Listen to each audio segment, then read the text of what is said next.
So let's talk about money. Let's talk about the cost of living in Serbia.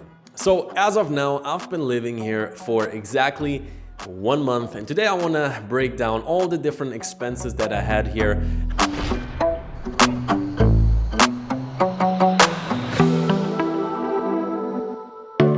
How much it costs to live on the one side a lifestyle like me, but also for you. If you're planning to maybe come here, travel here, stay here for a few months, or even move here, I think there will be some interesting insights in this video for you. So we're going to be covering all of it: living, transportation, going through different cities, eating out, all the interesting things. But first of all, if you're new here, my name is Danny, and here on the channel for the past 3-4 years, I've been traveling through different countries, and recently I started to stay in each of them for at least a month, or sometimes even 3-4 months, and doing travel series. So here on the channel, you will find travel series from multiple, I think at this point have been over 30 countries. So if that is something you're into, make sure to subscribe, and also somewhere around here, the thumbs up button. I know it's annoying, but it helps out to grow the channel.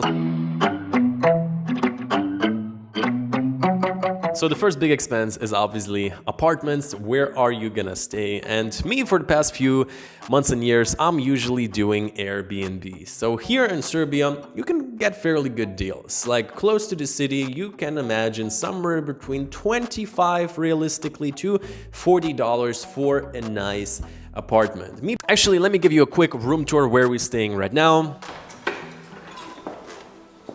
Hey guys, and to give you right now a little bit of a room tour, apartment tour. So we're staying in a loft. It's not a big space, but very, very nice and cozy. You have a little TV, a bed in the corner, fully equipped kitchen, everything you need. So we were also able to cook here. So this is a place where we stayed the longest, over a week.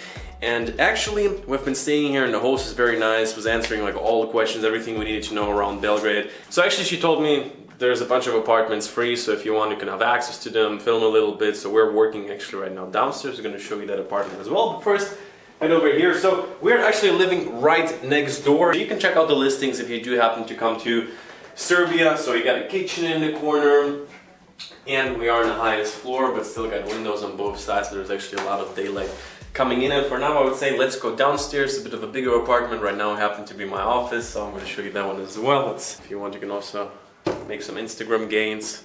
Come. Alright. So, other apartment here. Ooh, let's check it out.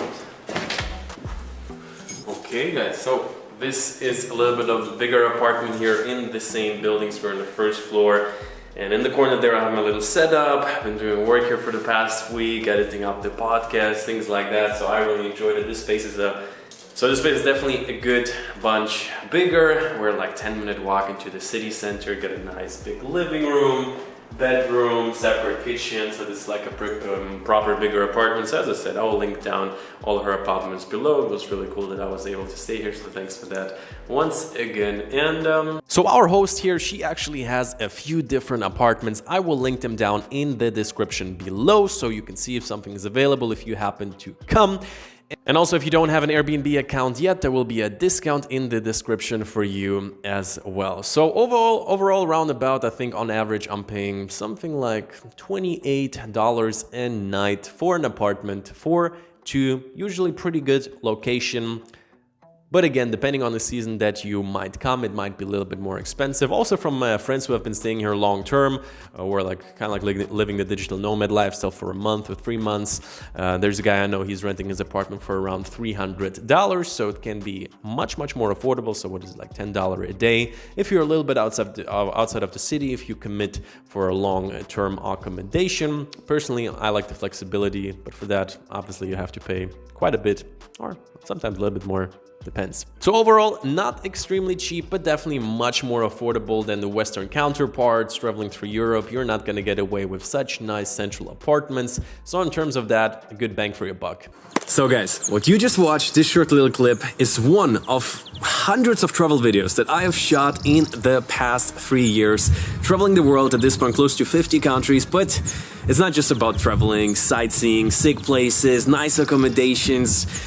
It's a little bit more about, I call it building freedom. That's what Got a World to See stands for. Living in different countries, creating a life that you can wake up in the morning and be excited about. So the little piece that you saw here, this is my highlight clip channel. So if you don't know what I'm up to, check out my main channel, Danny Got a World to See. I will link the specific video that you have just watched in the description.